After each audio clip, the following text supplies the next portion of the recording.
آسانی پہ لے آتے تو میں کیوں مشکل پہ جاؤں؟ صلوات پڑھیں اللہ آخر بولائیں۔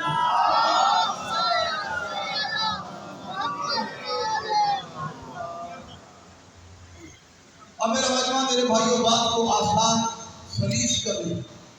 اپنے آپ کو کوئی کہتا ہے میں منافق ہوں، تھوڑا سا بولو خدا رہا ہے،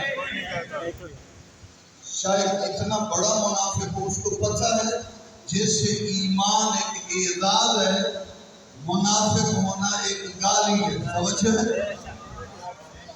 اور قرآن کی آیات میں شرک کفر سے زیادہ منافقت کی نفی کی گئی ہے، سمجھو ہے؟ اس کی مثال دے دوں تاکہ آپ میرے موضوع کے ساتھ زیادہ آسانی کے ساتھ مضبوط ہو جائیں۔ تشیع و تسنن کی کتب میں موجود ہے، نبی پاک گئے ہوئے تھے جنگ پہ، کچھ لوگ تھے